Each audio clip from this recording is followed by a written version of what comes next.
Միացյալ Նահանգների ներկայացուցիչներն այսօր Սաուդյան Արաբիայում հանդիպում են Ուկրաինայի պատվիրակության հետ, քննարկելու հարցերը, որոնք համաձայնեցրել են Ռուսաստանի բանագնացների հետ 3 ավելի քան 12 ժամ տևած բանակցությունների ժամանակ։ Ռուսաստանն ու Միացյալ Նահանգները երեկ քննարկել էին Սև ծովում նավագնացության անվտանգության ապահովման եւ էներգետիկ օբյեկտներին 30 օր չհարվածելու ամերիկյան առաջարկը։ Բլումբերգի տեղեկություններով հենց այս հարցերն են քննարկվում այսօրվա հանդիպմանը։ Երեկվա հանդիպման արդյունքներով պատրաստվել է հայտարարություն եւ հաստատվելու դեպքում այն կարող է հրապարակվել այսօր։ Սպիտակ տնից Reuters-ին հայտնել են, որ Ռիադում ընթացող բանակցություններում առաջընթաց է գրանցվում եւ դրական հայտարարություն է սպասվում առաջիկայում։ Այս ֆոնին ռուսական պատվիրակության անդամ Դաշնային խորհրդի արտաքին հարաբերությունների հանձնաժողովի նախագահ Գրիգորի Կարասինն այսօր 10-ին ասել է, որ երեք քննարկվել են շատ հարցեր, թեև ոչ բոլորի շուրջ են համաձայնել։ Բանակցությունները ըստ նրա հեշտ չէին, բայց օգտակար էին երկու կողմերի համար էլ։ Կարասինը հավելել է, որ լրացուցիչ քննարկումներում կներգրավվի նաեւ միջազգային հանրությունը։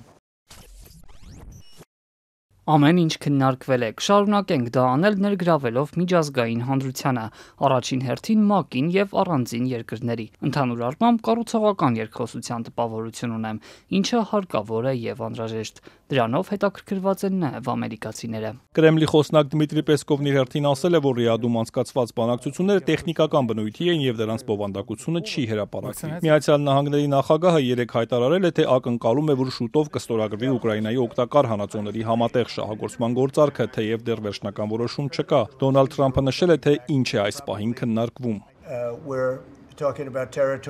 Մենք հիմա տարածքի շուրջ ենք բանակցում։ Բանակցում ենք դեմարկացիոն գծերի շուրջ, էլեկտրակայանների սեփականության շուրջ։ Ուկրաինայի նախագահը ուշ երեկոյան հայտարարել է, որ անհրաժեշտ է տեղաշարժ դեպի իրական խաղաղություն, դեպի երաշխավորված անվտանգություն, ըստ Վլադիմիր Զելենսկիի բանակցություններում առաջընթացն անհրաժեշտ է միջազգային հարաբերություններում կայունության համար։ Սա անհրաժեշտ է բոլորին Ուկրաինայում, Եվրոպայում, Ամերիկայում եւ աշխարհում բոլոր նրանց, ովքեր միջազգային հարաբերություններում կայունության են ձգտում։